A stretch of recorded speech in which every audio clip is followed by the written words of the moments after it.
Well, good day, everyone, and welcome to our webinar entitled Digital Foundations to Transform Customer Experiences. I'm Candace Collins with Signavio, and I'll be your moderator today. I wanted to share a little bit of housekeeping information with you just to get started. This webinar is being recorded today, and that will be shared with you within a couple of days. If you have questions as we go, you'll see a question box on the right side of your screen, and just put them in there as we go. And after our formal session, we'll get to as many questions as we possibly can. We'll get back to you after the close of this webinar, should we not have enough time to answer all of them. And then finally, as you exit the webinar today, you'll have a survey presented to you, a very short survey, and we'd love it if you could take just a moment or two to complete that, as that helps us develop future content for you. I wanted to introduce our speakers for you today. Paul Lima is a trusted advisor to visionaries and change agents who are charged with creating the digital future of tomorrow. In 2004, Paul founded Lima Consulting Group, a multinational consultancy with offices throughout the Americas. Paul's personal mission is to apply innovation to help organizations transform their digital futures. He's the author of the firm's flagship offering, the Digital Transformation Maturity Model, used by Fortune 100 companies and mid-sized businesses alike in strategically applying digital innovations to deliver world-class experiences. Paul is a veteran of the U.S. Army and served as one of the founding officers in the nation's first joint cyber warfare unit headquartered at the Pentagon. He earned a master's degree in management of technology awarded jointly by the University of Pennsylvania School of Engineering and the Wharton School, and holds a BS from the U.S. Military Academy. We thank you very much for your service, Paul. Brandon Johnson is the Director of External Affairs with the Urban Affairs Coalition, which unites government, business, neighborhoods, and individuals to improve the quality of life in the greater Philadelphia region. He's responsible for driving and executing mission-critical components that maintain the public image, enhance business performance, build and maintain strategic relationships, and identify opportunities to improve the external impact of the organization. And specifically, Brandon leads and directs marketing and communications, board development and relations, and external affairs. Brandon has a master's of public administration focused on nonprofit and public and organizational management from the University of Delaware, and a BA from the Ohio State University. And thirdly, in her current role as an enterprise solution consultant at Signavio, Nicole Ostrander provides guidance to companies who are looking to enhance their operational excellence and process improvement journey.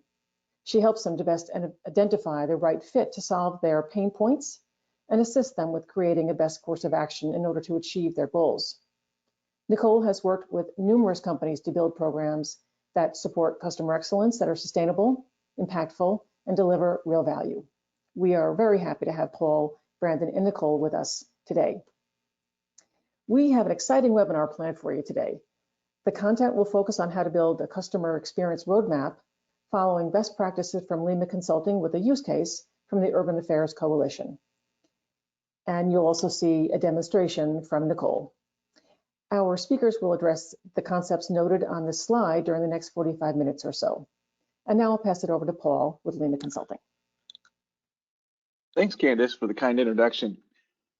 We're delighted to be partners of Signavio and partners of the Urban Affairs Coalition, and working jointly together for the last, I think, 4 years with Urban Affairs Coalition and 3 years with Signavio. So what we want to do today is we want to share our story about the work that jointly the three of us, our organizations, have done, and maybe give you a head start in the work that you're doing in your own digital transformation. So I love this Tom Fishburne image here, and if you don't follow him, he's known as the marketunist, and you know, this is really what's going on right now in so many organizations where there was an acknowledgement that we didn't need to change, or perhaps the change was being led in certain parts of the organization or in pockets of it. But this pandemic's promoted the desire to change led by the few to an imperative to change led by your board. And I think that over the past few years, many organizations have prioritized the short-term digital projects instead of putting a comprehensive investment in a digital transformation initiative. And so those who get it right, there's a lot at stake. We can stay the impact financially, we can reduce risks, and even take market share. Our friends over at the Urban Affairs Coalition have been visionaries and have been working hard at this for several years now. And we're going to share some lessons that together, the three of our entities, Signavio, Urban Affairs Coalition, and us at Lima, have learned along the way to help you accelerate your journey. So Brandon, I'm going to turn it over to you to introduce the Urban Affairs Coalition. And that way, as we go along the presentation today, the audience can have some context for some of the questions and answers that you and I'll have in hopes of being a little bit more interactive. Thanks, Paul. So the story of UAC started 50 years ago, just days after the assassination of Dr. Martin Luther King Jr. A coalition of Philadelphia's leaders at the time gathered together in an effort to prevent community unrest in the wake of a national tragedy. The coalition decided that the best way to prevent unrest was to invest in community initiatives. 2 days later, these leaders collected a commitment of more than $1 million that would be invested in needed community resources. And most importantly, the leaders empowered community groups and individuals to direct how those funds would be spent. This historic partnership resulted in the founding of the Philadelphia Urban Coalition in 1969 and is the mission of the Urban Affairs Coalition today, where we unite government, business, neighborhoods, and individual initiatives to improve the quality of life in the greater Philadelphia region, build wealth in urban communities, and solve emerging issues.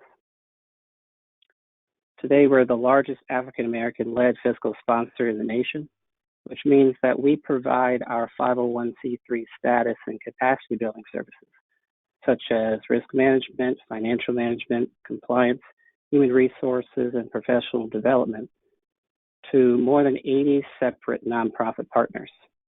Our home for nonprofit saves individual organizations time and money so they can focus on mission delivery. Some examples of our work includes being a leading provider in Philadelphia's universal pre-K program. We have nearly 1,000 beds and serve over 2,000 individuals through our homeless services and housing programs. We're a leading provider of youth employment in the city of Philadelphia, and we're a leading advocate for full youth employment for the city's 18,000 teens who seek part-time jobs during the summertime. We also have a large and historic presence in community economic development space. We work in the construction arena, making sure that minority-owned businesses, women-owned businesses, and persons who are disabled-owned businesses are participating in the region's construction projects. And we also work with a coalition of banks to make sure that mortgages, lending practices and products, and financial education are available and accessible to communities of color and underrepresented populations. And these are only examples of the countless projects UAC is a part of every year, as the coalition collectively serves more than 250,000 people in the region. In over 50 years, we've successfully managed more than $1 billion in social capital. But our president and CEO always says, we're just getting started. So even as we look back and celebrate our 50 years of collective impact, we know this is a great time to work with the Lima team and Signavio team to look forward, to plan, and to build for the next 50 years. Great, Brandon, I appreciate you spending a minute on that. And I think it's, there's a long history there at the Urban Affairs Coalition, but at the same time, it's rapidly evolving and changing, and it's really led by a strong board and a group of visionaries. And I think that you're all looking at this phrase, which is kind of passé now, that nothing is more constant than change. I think that today the breadth and speed of innovation, it's got to be disrupting just about every industry. And what's incredible is that digital megatrends are turning industry after industry into ITs, information technologies. And I'm not talking about computers, but I'm talking about boiling things down to software and to equations and to code. So like everything about IT, the speed of innovation is growing exponentially. There's lots of examples of that, and you know, we could talk about the Turing test and all sorts of great adoptions of technology and everything from 3D printing to autonomous driving. But the point here is that it's fair to shift the focus now from constant change to constant acceleration. So the old phrase, nothing is more constant than change, is obsolete. Nothing is more constantly accelerating than change. So it's easy to look at the speed and the breadth of innovation as being disruptive. The exponential rate of innovation is everywhere. It's really hard to find an industry that hasn't been touched by it. But at the same time, these megatrends provide opportunities to embrace the change and even opportunities to leapfrog the way that your organization delivers value. And that's really essentially what's happened at the Urban Affairs Coalition. They're considering robotic process automation. They've already adopted cloud computing, software as a service, going on to something as mundane as Oracle NetSuite in terms of, you know, that's been around for, 20 years, but, it's impacting, even a nonprofit in the city of Philadelphia, right, in terms of the cloud and software bucket there. And they're using big data and analytics in the way that, and artificial intelligence in the way that that NetSuite's able to provide the information and use that with tools like Microsoft Power BI, which is over on the far right with artificial intelligence. So lots of opportunities there to unlock these megatrends to the advantage of just about every organization.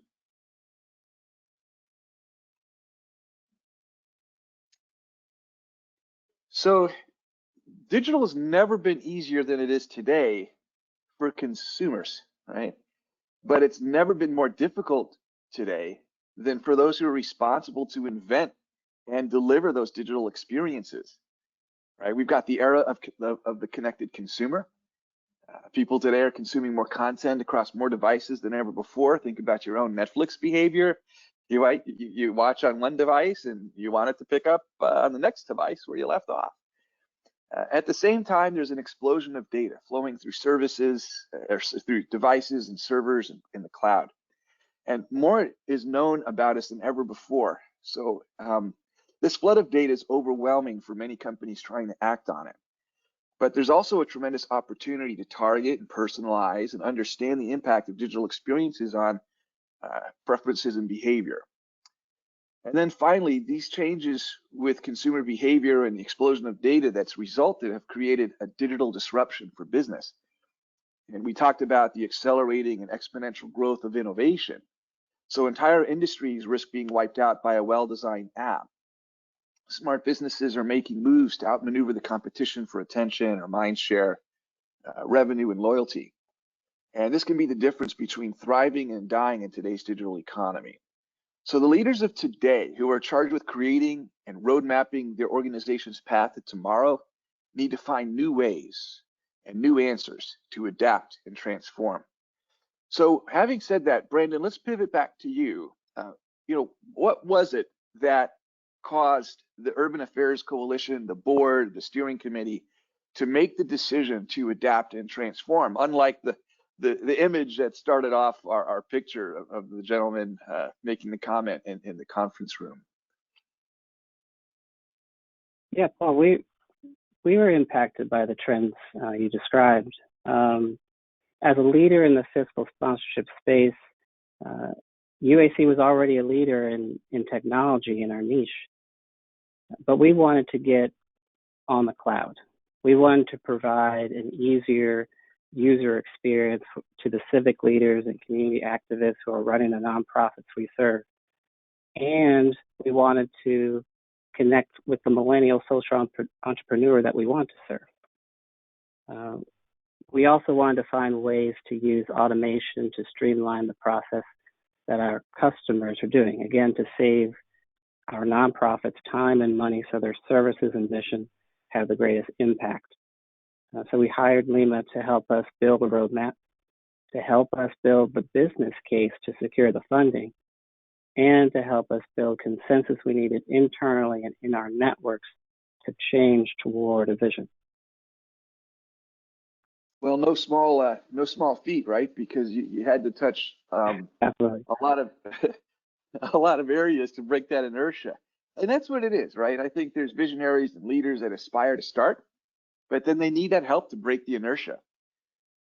So we think of the inertia across, or really digital transformation across 4 pillars. We're going to advance the slide, Jared. People, process, platforms, and performance.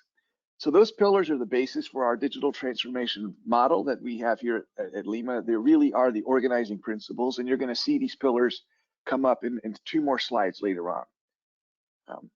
So we've learned that the most difficult and most common challenges are generally the people issues in this first column. It's hard to get organizations to reach across the silos. And in some cases, digital is bringing together parts of the team that have never had a reason to work together. So these are entirely new muscles and relationships inside established lines of reporting that may need to be rethought or redrawn. And if that's not enough, in many organizations, and I don't say all, but I've bumped into a personality type that we affectionately refer to as Darth Vader within the organization, and their primary concern might be to grow the empire, their headcount, their budget, right? And so if you have one of those personalities, there's a need to do this little bit of refereeing or collaboration to really build out the business case and recognize that digital transformation is going to touch the culture. It's going to reframe the attitude about failure. And it ought to bring emerging leaders to the forefront, and it'll accelerate the organization's ability to promote consensus builders and multidisciplinary visionaries. So when it comes to processes, leaders need to document existing processes before they digitize and automate them. So what you don't want to do is invest in digitizing a suboptimal process, or even worse, automate a process that'll create more manual work to correct it. What you need is a multidisciplinary team to leverage the power of technology investments you've already made. So that brings us to the third, which is platforms, and recognize that from the beginning, we're going to want to accelerate your agility tomorrow. And that generally means selecting platforms that work with your existing tech stack, while also layering a deliberate data layer on so that you can easily spin up additional technologies, whether that's front of the curtain or back of the curtain. In terms of what a customer sees, it's important to make sure that all these solutions are going to work together. And then finally, the performance. It's important to begin with the end in mind. So we had a phrase in the Army, inspect what you expect. The concept there is aligning capabilities with the way that you want to do business today, and then build additional business models from there. And what you're going to want to do is align key business objectives so that your key performance indicators, that they flow from your key business objectives. If you're making decisions using data, you may be asking your culture for a cultural shift to adopt a data-driven operating model. All right, so when we look at all the challenges in study after study and in my boots on the ground experience with my customers, the most constant challenges in digital transformation initiatives are people issues. And that's what we're seeing up on the chart here for the most part. And in my military experience, I commanded troops at one level or another for a long time. And there's a common phrase taught to all commanders. There are no bad units. There are only bad commanders. And that phrase has a little folksy style. You might expect that to come out of a salty recruit, but there's some truth to it, a little black and white. But when applying this to business, it's not the people who are the challenge. It's usually getting the right leadership or leaders who can communicate the vision, who can properly resource the digital transformation, who clear the blockers, maybe those that are encouraging the change. And then in publicly traded companies, those that can keep the investors and Wall Street at bay while the organization pivots and learns. And that's why I love this product from Underwood, which was the first major typewriter company. It was founded in 1895. And if you were a CEO of an outdated product, like a 125-year-old company like Underwood, how would you evolve to keep your offerings relevant? Well, this Underwood typewriter is an actual product. It's called a USB typewriter and costs around $1,300. And many look at this product and say, that was built for those who are resistant to change. And others look at it and say it was built to embrace change and provide an experience that merges an old with a new, just like we were talking about before. So what this product illustrates is that not only do we need to integrate legacy technology, say a typewriter, with newer technologies, say mobile computing like the iPad, but we also need to integrate revered habits with newer practices. Innovation is often best realizing by combining two existing things to make something new. So it's about finding new ways to deliver new answers. So let's see how organizations are doing that. At the Urban Affairs Coalition, you serve about 80 regional and local nonprofits, and you provide the back office infrastructure and staff, Brandon. So it must have been difficult to get started. So how did you overcome the challenges to break the inertia? Yeah, thanks, Paul. Innovation in the nonprofit sector is tied to what could be called a program efficiency ratio. It's calculated by dividing an organization's program service expenses, which is money directly spent to further the nonprofit mission, so divided by its total expenses. And we do very well compared to the overall market at the Urban Affairs Coalition. An organization under UAC runs at about 10%, when if they were alone operating by themselves, they could easily be between 20 or 30%. But we think that we can be more efficient. So anything we do to improve efficiencies, whether helping our staff deliver more value, help our partners deliver on their mission, is going to get funders excited, especially our city department funders who look to UAC and our programs to help them drive change in our low to moderate income neighborhoods. So to help break the inertia, we did several things. We formed a staff-led digital transformation steering committee to drive the technical work. We performed a feasibility study to review the fundraising opportunities to help fund this endeavor. We spent several board meetings sharing the idea of digital transformation and soliciting feedback. And we launched a communications plan because we wanted to tell our story early to our internal and our external stakeholders. We also made a list of our processes, and we used Signavio to document the way that things are done today.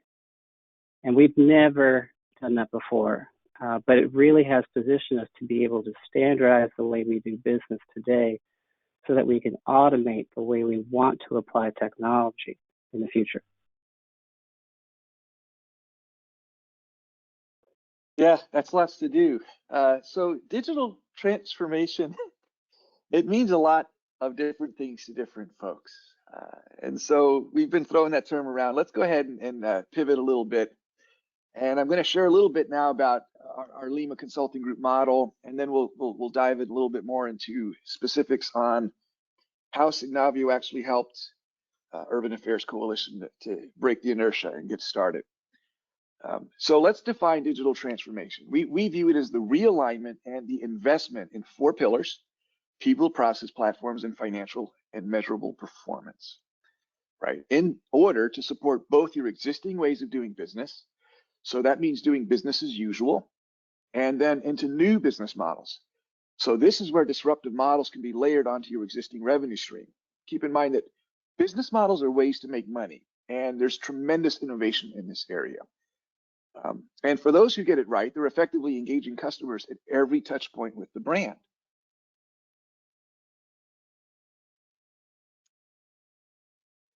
So there's lots to consider as you prepare for the digital transformation journey.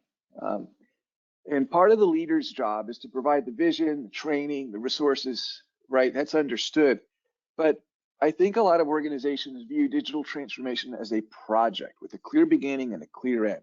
And yes, it is a journey, but it's also a program. It has a clear beginning, but it may not end. So it's essential to bring the right gear, the right roadmaps, the right mentality to the table. So leaders should empower their staff to embrace the change and to begin to think differently. And there's a lot of new ways of thinking to go around. So let's talk quickly about a few of these. You're probably familiar with design thinking, and then there's the need within design thinking for multidisciplinary and interdepartmental collaboration.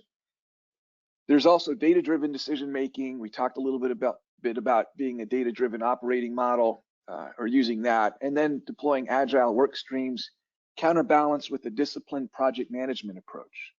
So your organization may consider how to think about risk-taking differently, or how to reward failure, and how to leverage privacy regulations is not a challenge, but as an opportunity for change.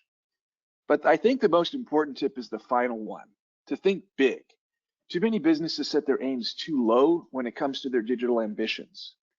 So I can't tell you how many times I've gotten a call from a digital leader who, with a sense of urgency in their voice, says, "Oh, we've got to get project XYZ done ASAP." It might be a CRM upgrade or a marketing automation deployment or even a new website. But it generally needs to be done in weeks or a couple of months. And with so many short-term views of digital projects, their leadership hasn't given them the time to think big. But armed with a longer-term view of digital transformation, say using a digital transformation maturity model, even short-term projects can be positioned within the budgeting cycle. They can be positioned within the enterprise. And that could be part of a phased and comprehensive initiative, an initiative that the organization can embrace as digital transformation. So many teams haven't broken the inertia and are fearful of calling it digital transformation because it's just their department working on it. Or maybe they respect the term digital transformation too much to think that they can lay claim to that, or especially if they're going it alone in their organization. And that's why so many initiatives sputter. The right leadership or the right team, the right roadmap, the resources, they're not clearly articulated. There's not a definition of success, say a destination and a map. And that's what's needed to increase the chances of success. All right, so let's dive in and talk a little bit about the model. We generally, if we had more time, we would talk a little bit about the way that we help organizations understand their data and consumer insights, and then pivot and talk a little bit about what are you doing with those insights, with the data you're collecting, so that moves to action, and then to activate that along the path of automation. So that's the X and the Y axis of our model, data being X, activation being the Y. And from there, the model pivots to become a roadmap that your organization can adopt to prioritize and sequence innovations. So let's get started. Let's take a look at the way that we generally deploy. While digital transformation is a newer discipline, the way we approach it is not. We recommend that you use a typical gap analysis model, as you see here, where you initiate the engagement by starting with the discovery and a vision formulation stage to determine your destination. From there, spend the necessary time to do a thorough review of your current business model, data readiness, your platforms, and the strengths of your staff. The third area is my favorite. It's the scenario planning stage, where we evaluate future scenarios and help you choose the future your organization wants to create. From there, we look at the path forward across the 4 pillars: people, process, platforms, and performance, and build plans and bridges to cross the gap and execute. We'll look for quick wins along the way, and we'll call those out for early launches. Sometimes we refer to those as convoys. So let's dive into the pillars and the types of deliverables your steering committee may need to undertake.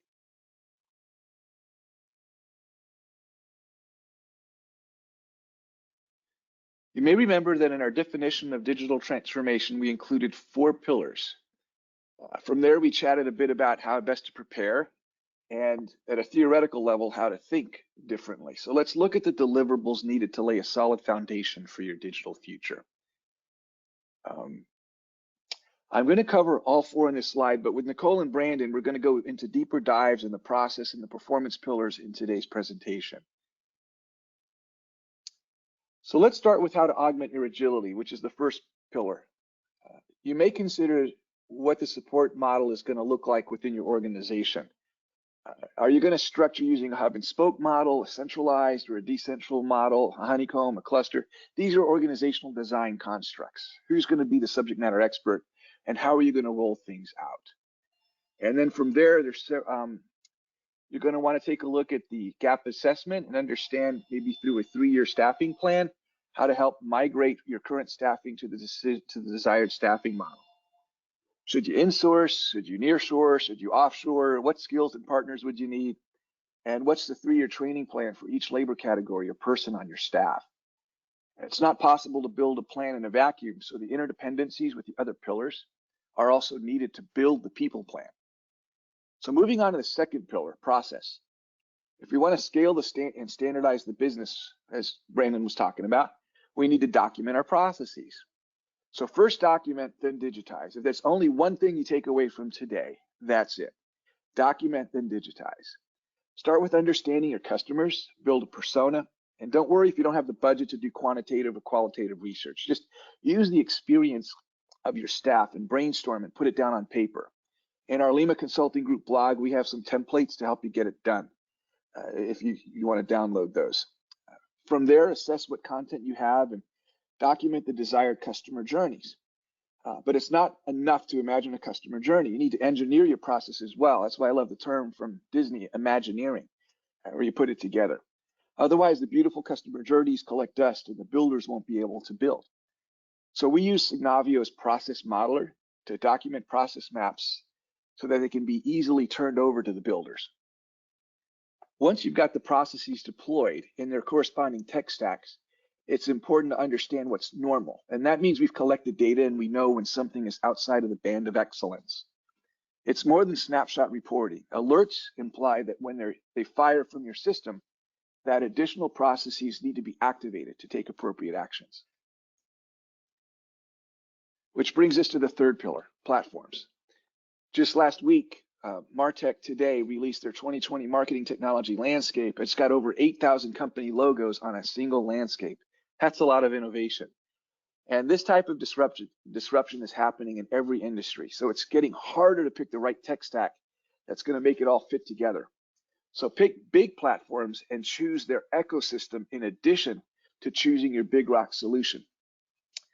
A lot of bigger platforms have ecosystems of over 1,000 other companies that have pre-built integrations. For example, Adobe, Oracle, Salesforce, they all have app stores to bolt onto their marketing clouds. And then from there, assign data ownership and consider standing up a data quality steering committee. So for example, SAP connects right out of the box with a lot of the components in Signavio. That's a great example. I would argue that other than your people, your customer data is the second most important asset in your company. So for companies that know how to leverage that to create personalized and engaging digital experiences, they can expect improved financial performance. And that brings us to the final pillar. We recommend that the organization build a digital balance scorecard and forecast the costs and uplift to the organization. We've built a database here at Lima and are able to help organizations shine the headlight into the future and conduct scenario planning against the various business models to choose the future that fits them the best. And then from there, we work together to build the digital transformation roadmap to sequence and prioritize the programs that are needed to advance the journey. And we're actually going to show you an example of that with Nicole. All right, we don't have time to cover all the sample deliverables here, but I did want to continue with the model in the 4 pillars. So let's just rapidly cover that. In the people column, there's an org chart design with recommendations for position vacancies and potential hiring needs. And then there's on the bottom, on the first column, 2 examples of gap analysis. The first is how you're using your data. That one looks like a spider web. The one on the bottom is with the consumer report like circles. That shows the 3-year plan for how an organization can activate their marketing. So that's our X and Y axis I referenced earlier. In the process column, you have an example process map from Signavio and simulations of expected results that lead to alerts. We're actually going to be looking at this exact process at the Urban Affairs Coalition. And alerts should usually trigger other process flows, and over time, you'll see that you'll be able to automate a lot of the steps through a process of continuous improvement and automation. So that's what the forecast example looks like in the second column. In the platforms column, there's a technology stack landscape and examples of other roadmaps. And then finally, in the performance column, there's examples of dashboards and visualizations that puts it all together for executives to understand how you're migrating to become a data-driven operating model within your organization. So those are some examples of how we have helped organizations get going. But I think I'm going to advance here and talk a little bit more about what we actually did in many regards. Not all of these tools were used at Urban Affairs, but many of them were across our model Think, Tool, Do, Optimize. So let's start with developing the personas. Earlier indicated there's a way for you to go and download a sample of this persona and be able to do something, even if it's not through a third-party marketing agency. You can get started in putting together a digital persona. From there, you'll build out your customer journey map. Signavio has a tool to do that. And within the journey map, there's going to be an opportunity for you to imagine the way that you want your journey to appear in the future. So don't be constrained with the limitations of maybe what your technology is able to do in the current. There's a gap analysis that you can do to advance and select the way that you want it to be and not the way it is. All right, next. From there, you're going to want to use a tool like a sample, or this is a service blueprint. And what I'll point out here is that there's a line of interaction, the line of visibility, and then things that happen behind the curtain, or the internal interactions. So you have a front stage and a backstage and supporting processes. And that's really important because in the bottom half of this, in the backstage, this is where a lot of these initiatives break down and fail. You really need to understand the triggers, the data flows, what gets automated, what is it that actually forces the automation or triggers that, what are the data flows, and what are the infrastructure interdependencies to pull off an automated or scaled or standardized process.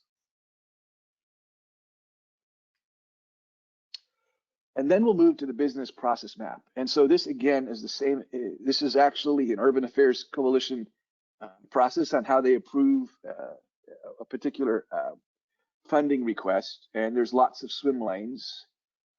And so let's keep going. So after you've engineered the process that you put in a journey map, then you're able to build it. And this is where you put it into something like a Marketo or like a marketing automation tool, where you start off with a workflow that can be automated and triggered based on a user interaction. Or if you're not using this from a marketing perspective, but you're looking at it from a ERP perspective, next, then you're able to take a look at how you do that in an ERP system using workflows.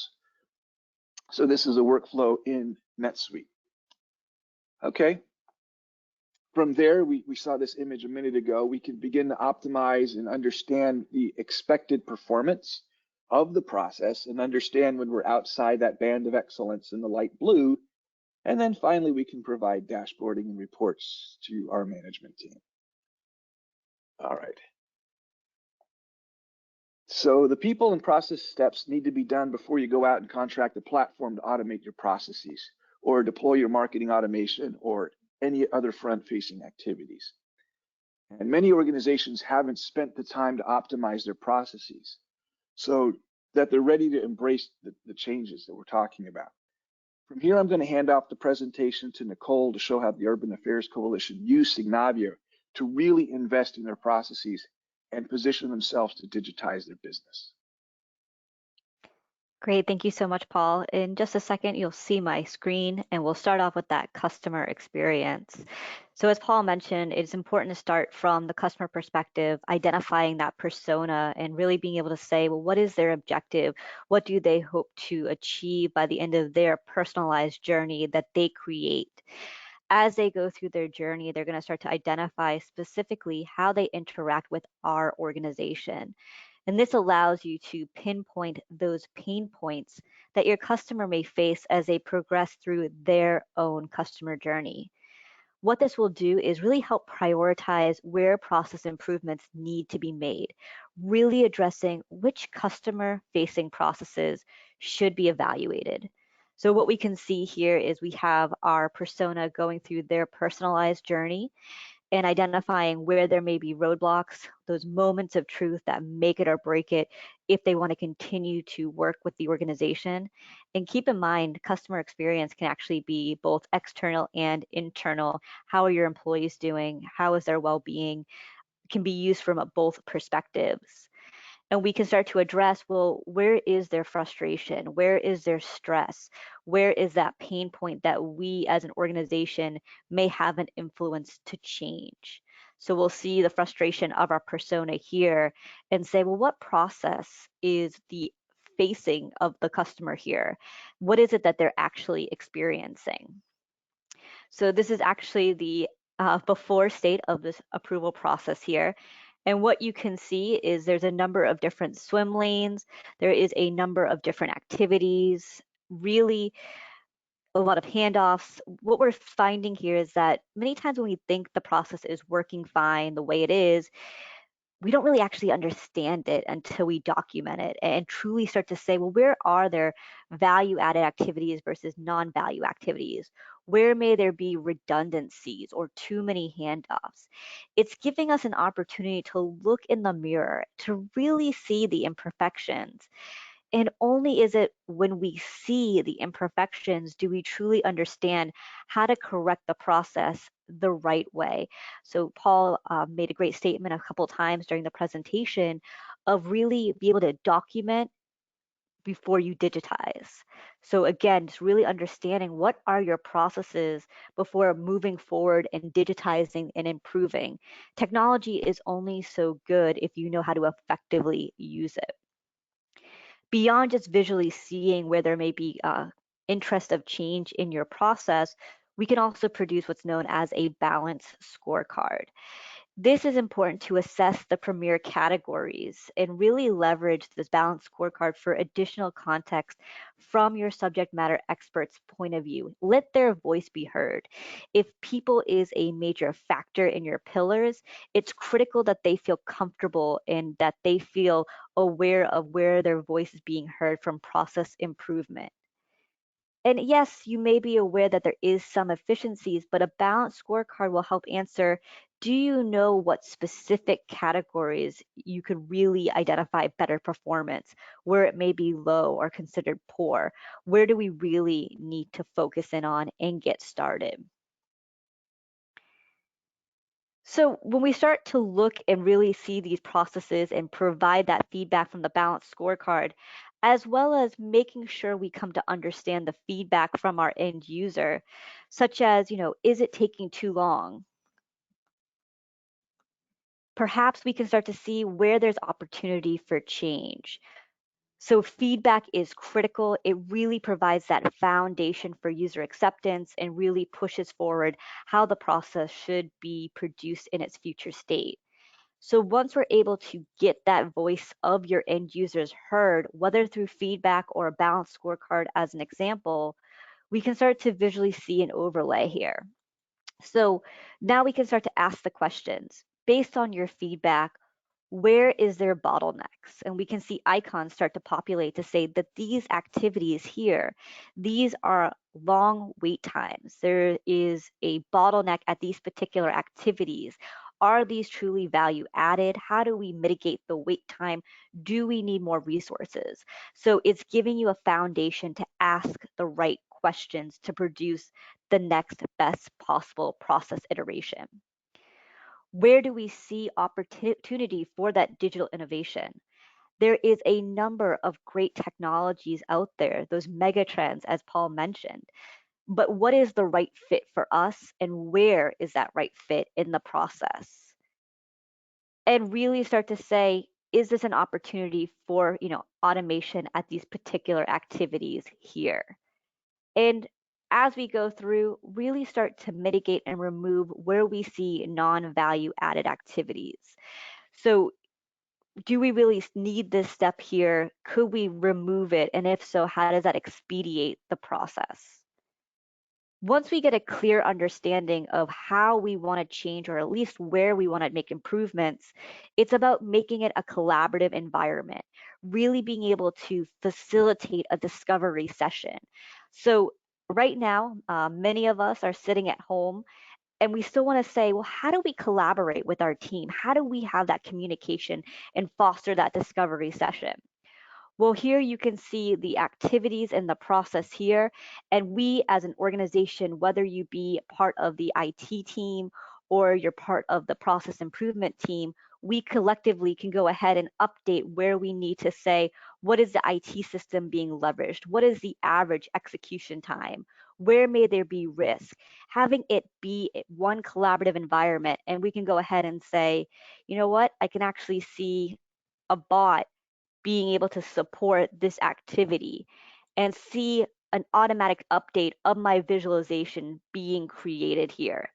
So let's not get bogged down by modeling standards or modeling consistency, but rather allow us to collectively put proper input and communication.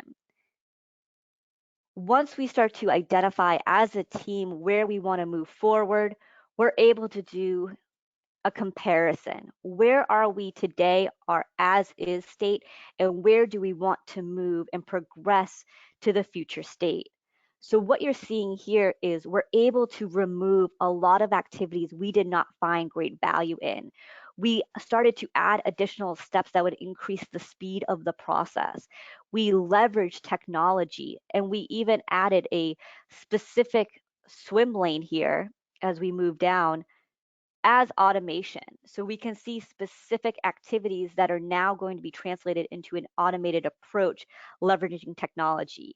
Again, we documented, and once we understood our process through the documentation, we were able to make more strategic digitization of our processes. And we can see the deltas, keeping a constant understanding of where we were and where we are going. And last, is the simulation. This truly is how we can be agile and making sure we test before we implement. We really want to build the right scenario. So we can say, what is our cost today? At each activity, what is the duration? And we can go ahead and see the results from a cost perspective, total time perspective, and where there might be bottlenecks.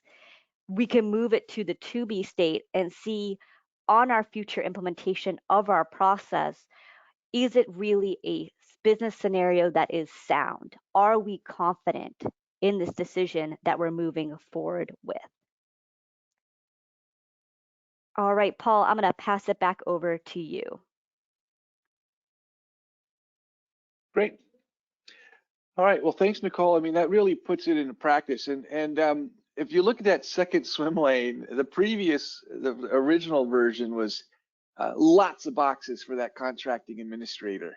And in the new one, I think there was only one step, which was to file it.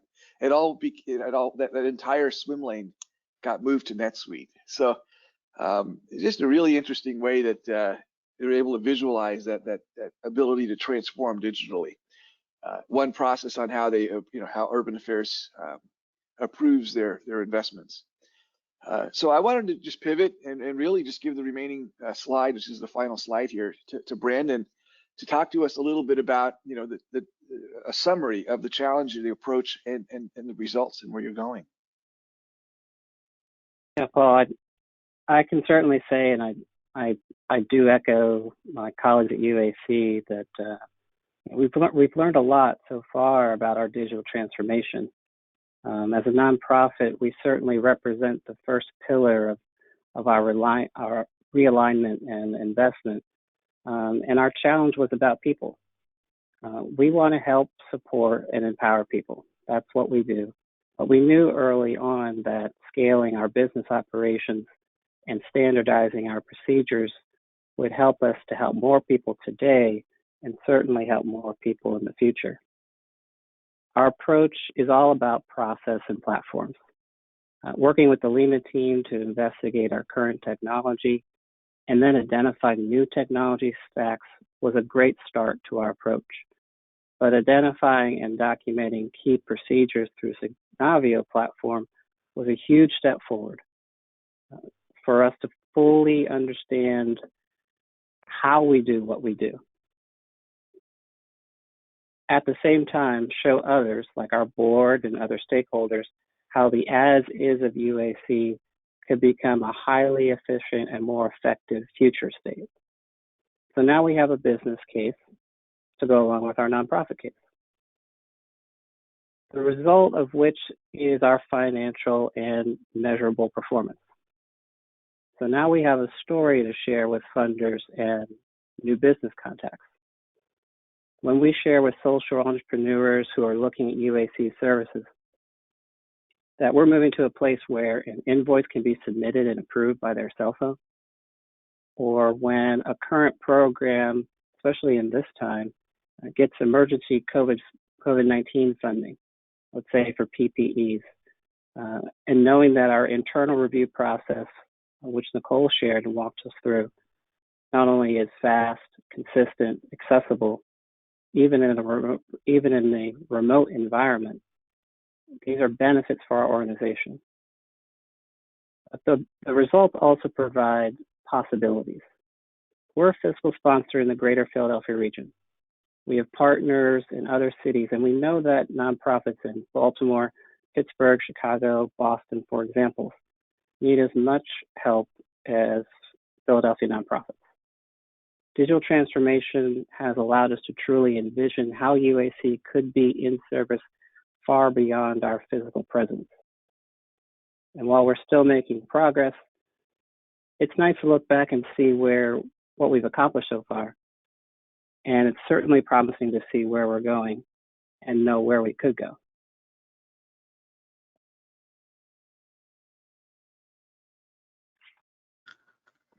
Well, that's great. Candace, back with you. As we mentioned, if you have any questions, you can put them in the question box on the right side of your screen. We have time for probably 2 or 3 questions at this time. Here's a thoughtful statement followed by a question. So it's hard to talk about process improvement when we're not all in the office. We need to gather around the table and open up the dialogue and how everyone's doing so that we can get to the bottom of the way things actually should be done. So the question is, how can we do this when we're working from home? And I think that might be a good question to direct your way, Nicole. Yeah, absolutely. Thank you, Candace. So that is a great question. Certainly, working from home has its perks, but also very challenging when we're trying to have that collaborative environment. You can't just pop into somebody's office and ask a quick question or get that feedback that you need. So really, for me, it's 2 items. One, it's important that we all have access to one centralized source of truth. So we want to mitigate the number of tools we have and be on the same page of where we know we can find critical procedures, important documents, and really the approved methods. So to me, having that collaboration hub is really the heart of that team environment. Additionally, as mentioned, as we all are working from home, it's still critical that we can collectively collaborate. So yes, it's not the same of being in a boardroom and writing on a whiteboard, but to me, being able to still facilitate those discovery sessions is key. So leveraging a tool like Quick Model, we can easily input data and we can have a conversation and not be bogged down by what the final process should look like, but really be able to have an open, truthful conversation and really be able to visually see the process as the end result, but make sure we can facilitate that opportunity to collaborate and communicate. Excellent. I think this one has come in. I believe it would be great for Brandon. Question is, do you plan to explore process intelligence in your nonprofit as a next step to measuring and optimizing processes? Absolutely. The IAF process that we shared today with all the swim lanes is literally people that I work with. And one person walks a paper down the hallway and they sit on a desk for a little bit, then has to go be checked in, then has to go to somebody else's desk. If these can be automated, that saves so much time, not only to get the work contract, the item that needs to be purchased down the road and out the door, but also frees up Ms. Epple, who walks around doing this procedure, to do all the other things that she has to do. We work really hard at the coalition, and if automation can be put in place to equally, if not better, help our work, then we're all for it. What's really exciting about that, the process intelligence capability with Signavio, you can feed in the actual data from Oracle, in this case, Oracle NetSuite, and really look at, okay, this is wonderful. We sat around the table and we came up with the to-be process, the new one. What really happened? And you're able to feed the data from Oracle NetSuite into Signavio, and it will show you where things did not go according to plan, right? And that way we can really understand where the exceptions are. And what we really want to do is we want to drive straight through process, or STP. That's an acronym for those of you in the business processing world. And we want to eliminate or begin to automate the exception-based processes, or the EBPs. So we want to move from exceptions to STP, straight through processing.